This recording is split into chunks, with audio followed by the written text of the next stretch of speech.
함께 읽은 본문의 말씀을 가지고 내 양을 먹이라 라는 제목으로 함께 말씀을 살펴보겠습니다.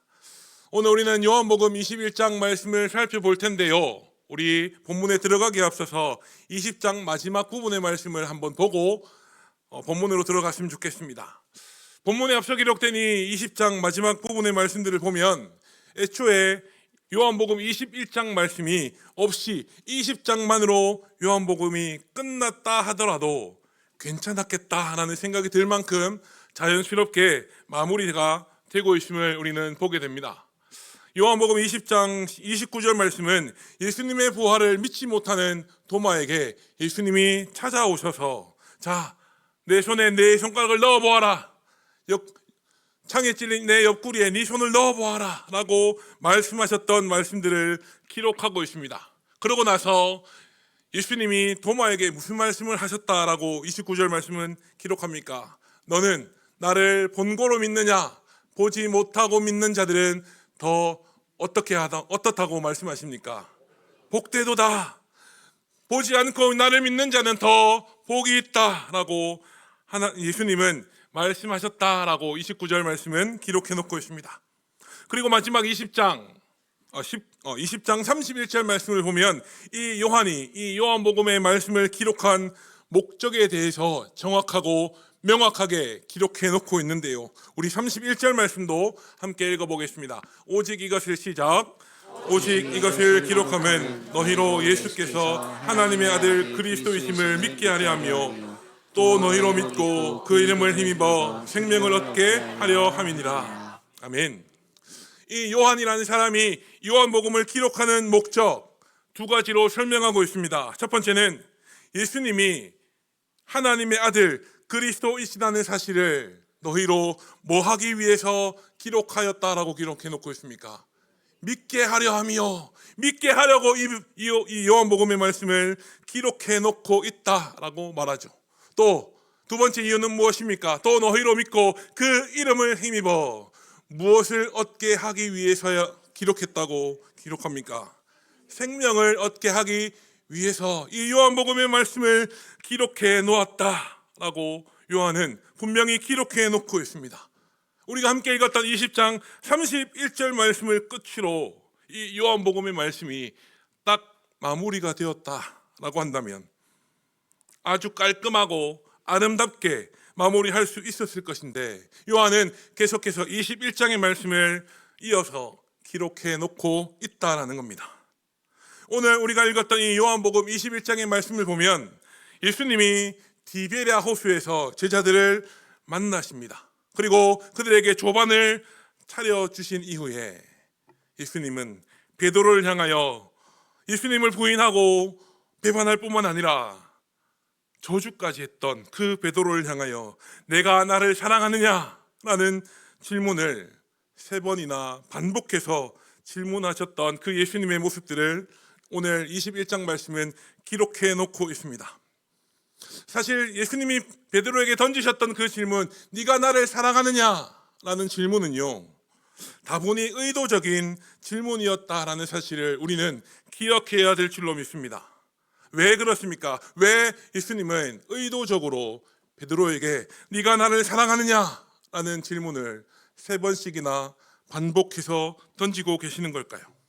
장차 복음을 전하는 사도, 또 교회를 세우고 교회를 이끌어가는 지도자로 세워져서 복음 전파의 사명을 감당해야 할 그 베드로가 가지고 있는 그 부끄러운 과거, 예수님을 부인하고 배반하며 저주까지 했던 기억은 절대로 그 사명을 감당해야 할, 그 사역을 감당해야 할 베드로에게는 절대로 득이 되지 않을 뿐만 아니라 베드로가 섬기고 사역하는 그 교회 위에도 절대로 덕스럽지 못하기 때문이라는 것입니다.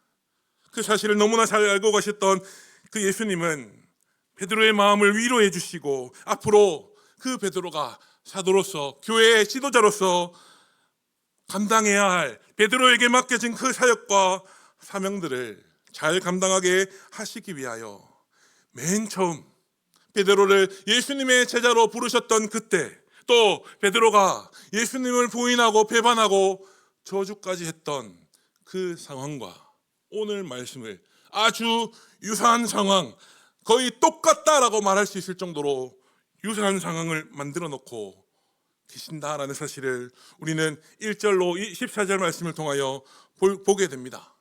예수님이 의도적으로 예수님이 베드로를 부르셨던 상황, 또 베드로가 예수님을 배반했던 상황, 그것들을 일부러 의도적으로 만들어 두셨다라는 사실을 반증하는 증거가 두 가지가 있습니다. 첫 번째는 예수님이 제자들을 찾아오시기 전, 베드로를 찾아오시기 전의 상황이 너무너무 똑같다라는 점이고요. 또 두 번째 증거는 9절 말씀이 기록하는 불이라는 단어입니다. 먼저 오늘 본문과 누가복음 5장의 말씀에 가서 보면 예수님이 베드로를 자기의 제자로 부르시기 위하여 베드로를 찾아오셨던 그 상황은 거의 똑같은 사건이라고 느껴질 정도로 아주 비슷하게 기록되어 있음을 우리는 말씀을 통하여 보게 됩니다. 누가복음 5장과 오늘 본문 말씀을 모두 이렇게 대조해 놓고 보면 베드로와 제자들이 고개를 잡지 못하고 있는 상황, 밤이 맞도록 수고하였으나 고개를 잡지 못하는 상황에 있었습니다.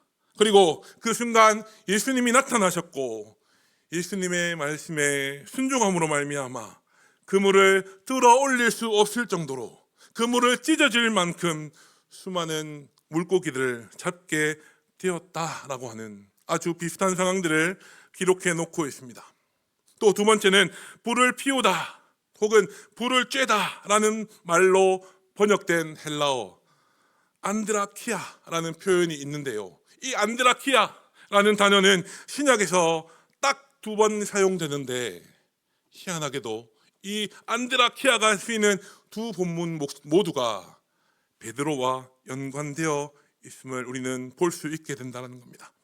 먼저 요한복음 18장 18절 말씀에 가장 먼저 이 안드라키아라는 표현이 사용되어져 있는데 우리 요한복음 18장 18절 말씀도 함께 읽어보겠습니다. 시작.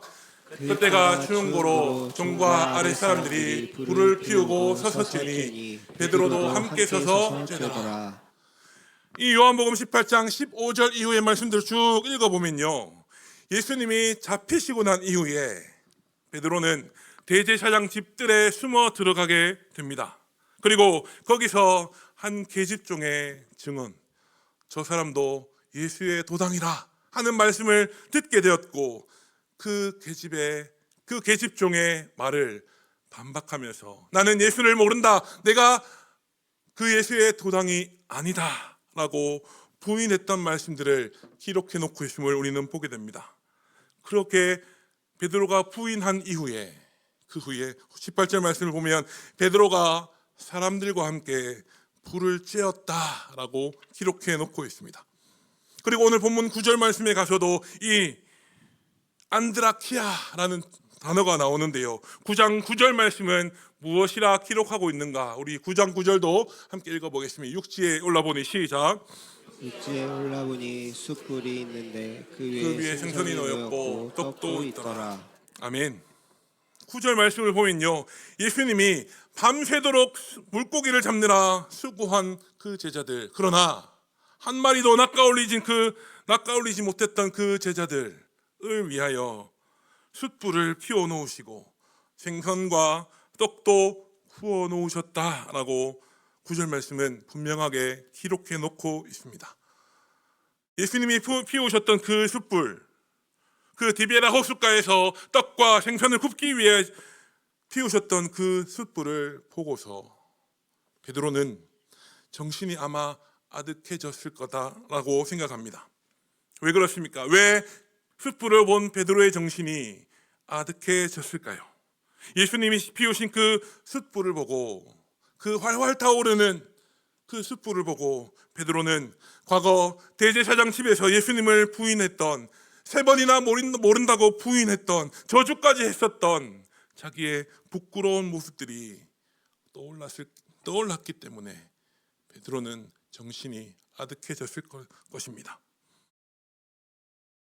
베드로가 지금 이 모습 이대로 마음속에 예수님에 대한 미안함, 죄책감, 그 어려운 마음들로 이 사명을, 이 사도로서의 사명을 감당하게 된다면 자기의 스승이신 예수님을 부인하고 저주했던 제자라는 꼬리표가 평생 베드로를 따라다니게 될 것이고, 그 베드로는, 그 꼬리표는 베드로가 사도로 교회의 지도자로서 사명을 감당하는 일에 있어서 절대로 불리하게 작용할 수밖에 없는 그런 꼬리표였기 때문에, 그 사실을 너무나 잘 알고 계셨던 우리 예수님은 베드로에게 붙어있는 그 불명예스러운 꼬리표, 스승과 동료 제자들을 배반했던, 모른다고 부인했던, 저주했던 제자라는 그 꼬리표를 제거해 주시기 위하여, 그러므로 말미암아 베드로의 마음을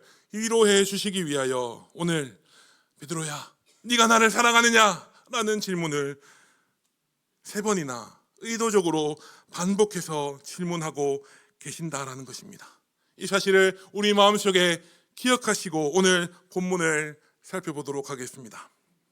오늘 우리가 읽은 이 15절로 17절 말씀에 보면 예수님은 베드로야, 네가 나를 사랑하느냐? 라는 질문을 3번이나 베드로에게 묻고 계심을 우리는 보게 됩니다. 그런데요, 그 질문에 대답하는 베드로의 대답이 조금씩 미묘하게 달라지고 있다라는 사실을 성경은 기록하고 있는데, 15절, 16절, 우리가 읽었던 본문 말씀의 15절, 16절 말씀을 보면 베드로는 이렇게 대답합니다. 주님, 그러하나이다. 내가 주님을 사랑하는 줄 주님께서 아시나이다. 라고 베드로의 대답을 기록해 놓고 있습니다. 그런데요, 17절 말씀에 가서 보면 베드로의 대답이 조금 미묘하게 달라지게 되는 것을 우리는 보게 되는데, 17절 말씀은 3번째 똑같은 질문을 받은 베드로는 예수님이 하셨던 그 질문으로 말미암아 근심하였다라고 성경은 기록해 놓고 있다라는 겁니다. 베드로가 예수님께 말씀드리는 그 대답, 주님, 내가 주님을 사랑하는 줄 주님께서 아시나이다 라는 대답은 사실 베드로가 예수님께 호기롭게 장담했던 그 장담들, 내가 주님을 절대로 버리지 않겠습니다 라고 호언장담했던 그 베드로의 말과 이어져 있는 것이기 때문에 베드로는 예수님의 질문 앞에서 근심할 수밖에 없었다라고 성경은 분명히 기록해 놓고 있다라는 겁니다. 동일한 말씀을 기록한 요한복음 13장과 누가복음 22장 말씀에 가서 보면 베드로는 고난 받으시기 전, 잡히시기 전 예수님 앞에 이렇게 호언장담합니다. 주님, 내가 죽는 한이 있다 하더라도 나는 예수님을 배반하지 않겠습니다 라고 호언장담하죠. 또 마태복음과 마가복음의 말씀에 가서 보면 이 요한복음과 누가복음의 말씀보다 조금 더 한 발짝 더 나아가서 베드로는 이렇게 이야기합니다. 주님, 이곳에 함께하는 다른 제자들이 주님을 배반한다 할지라도 나는 절대로 예수님을 버리거나 부인하지 않겠습니다 라고 베드로는 주님 앞에 호언장담합니다. 그렇게 자기와 함께하던, 예수님과 함께하던 그 다른 제자들을 나쁜 사람으로 만들어가면서까지 베드로는 내가 주님을 버리지 않겠습니다 라고 호언장담했지만 그 장담을 지키지 못한 베드로, 예수님을 3번이나 부인하고 저주까지 했던 그 베드로를 향하여 예수님은 베드로야, 네가 정말 날 사랑하느냐? 라고 묻고 계시다는 겁니다. 그러면 예수님이 한두 번도 아니고 3번이나 똑같은 질문을 베드로를 향하여 던지시는 이유는 무엇이었겠습니까? 베드로의 마음 저 구석에 한 귀퉁이에 남아있는 제자로서 스승이신 예수님을 부인했다라고 하는 그 죄책감, 혹은 베드로가 의식적으로라도 잊고 싶어 했던 그 아픈 기억과 뼈아픈 실수들을 예수님은 다시 끄집어내서 베드로야, 네가 이렇게 날 부인했지? 라고 하면서 베드로를 책망하기 위해서였을까요? 하나님의 은혜로 말미암아 칭함을 받은 사람들이지만 여전히 우리 육체 가운데 거하며 죄의 오염이 남아있는 우리는 충분히 그렇게 생각하고 말할 수도 있겠습니다마는 예수님은 죄와는 전혀 상관이 없으시며 완전히 죄와는 구분되시는 거룩하신 분이시기 때문에 또 예수님은 베드로를 너무너무 사랑하시고 아끼시는 분이시기 때문에 베드로의 마음이 회복되기를 바라는 마음으로 그래서 하나님이 주신 그 사명, 그 사역들 내 양들을 치고 먹이는 그 사명들을 잘 감당하도록 세워주시기 위하여 베드로에게 3번이나 같은 질문을 던지고 계신다라는 사실을 우리는 기억해야 될 줄로 믿습니다. 다르게 표현하면 베드로가 예수님에게 고백하는 그 3번의 사랑 고백, 주님, 내가 주님을 사랑하는 줄 주님께서 아시나이다 라는 그 고백을 통하여 예수님은 베드로의 그 잘못된 고백들, 내가 예수님을 알지 못한다고 내가 예수님을 배반했던, 저주까지 했던 그 3번의 부인과 거절과 저주를 완전히 상쇄시켜버리고 예수님은 그 베드로의 마음 한켠에 자리 잡고 있던 그 한 맺힌 상처를 씻어주시기 위하여 3번이나 똑같은 질문을 베드로에게 던지고 계신다라는 겁니다. 그리고 이어지는 18절과 19절 말씀은 예수님이 하시는 더 무서운 이야기를 기록하고 있는데요. 19절 말씀은 그 이야기의 해석, 그 이야기가 어떤 뜻인지를 우리에게 가르쳐주고 있습니다. 18절 말씀은 제가 읽어드리겠습니다. 내가 진실로 진실로 내게 이르노니 내가 젊어서는 스스로 띠뛰고 원하는 곳으로 다녔거니와 늙어서는 내 팔을 벌리니 남이 내게 띠띠우고 원하지 않는 곳으로 데려가리라. 19절입니다. 이 말씀을 하심은 베드로가 어떤 죽음으로 하나님께 영광을 돌릴 것을 가르치심이로라. 이 말씀을 하시고 베드로에게 이르시되 나를 따르라 하시니. 아멘. 예수님은 18절 말씀 가운데 내가 젊어서는 스스로 띠를 띠고 네가 원하는 곳으로 다니겠지만 늙어서는 남이 너에게 띠를 띠울 것이며 네가 원하지 않는 곳으로 남들이 너를 데리고 가게 될 것이다 라고 하는 쉽게 이해하고 받아들이기 어려운 말씀들을 하고 계십니다. 그 이해하기 어려운 말씀들의 진정한 의미를 19절 말씀은 이렇게 기록합니다. 베드로가 어떤 죽음으로 하나님께 영광을 돌릴 것을 가르치심이로라. 예수님을 부인하고 저주까지 했던 그 베드로가 예수님을 만나고 예수님이 던지셨던 그 3번의 질문, 베드로야 네가 나를 사랑하느냐? 라는 그 3번의 질문으로 인하여 180도 변화되어 이제는 복음을 전하는 사도로서의 사역, 교회를 이끌고 세워가는 지도자로서의 사역을 잘 감당하다가 우리 주와 복음을 위하여 순교함으로 말미암아 하나님께 영광을 돌리게 될 것이다 라는 사실을 19절 말씀은 너무나도 분명하고 명확하게 예언해 주고 있다라는 거죠. 그리고 성경이 기록하고 있지는 않지만 이 19절 말씀에 기록된 말씀, 베드로의 죽음을 베드로가 예수님과는 반대로 머리가 하늘이 아닌 땅을 향하도록 하는 그 십자가에 달려 순교함으로 말미암아 그 19절 말씀, 오늘 본문 19절 말씀의 내용들이 베드로에게 온전하게 성취되었다라는 사실을 우리는 바라보게 된다라는 겁니다. 그러면 오늘 우리가 살피는 이 말씀을 통하여 예수님이 우리에게 진정 전하고자 하시는 메시지는 무엇이었겠습니까? 우리는 이 말씀을 통하여 예수님의 시선, 예수님의 포커스가 온전히 베드로에게 맞춰져 있음을 우리는 깨닫게 됩니다. 예수님이 고난 당하시기 전에는 내가 죽을지언정 예수님을 절대로 부인하지 않겠다라고 호언장담했지만 그 장담을 지키지 못하고 자기의 스승이신 예수님을 부인하고 배반한 것도 모자라 저주까지 했던 베드로. 그래서 반석이라는 뜻을 가진 베드로란 이름을 가질 자격조차 없다라고 자책했던 그 베드로를요, 예수님은 베드로야, 네가 나를 사랑하느냐? 라는 질문을 통하여 다시 회복시키시고 하나님의 귀한 일꾼으로 일으켜 세우신다라는 사실을 오늘 말씀을 통하여 우리는 분명히 깨닫게 됩니다.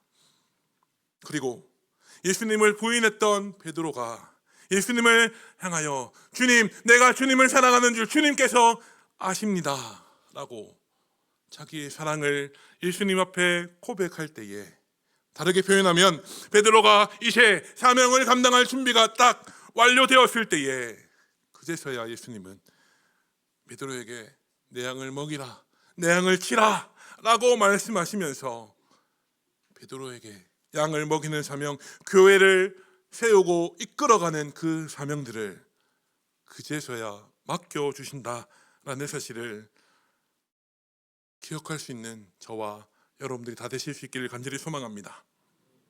예수님은 베드로뿐만 아니라 이 말씀을 함께 살피는 저와 여러분들을 향하여 동일하게 질문하고 계십니다.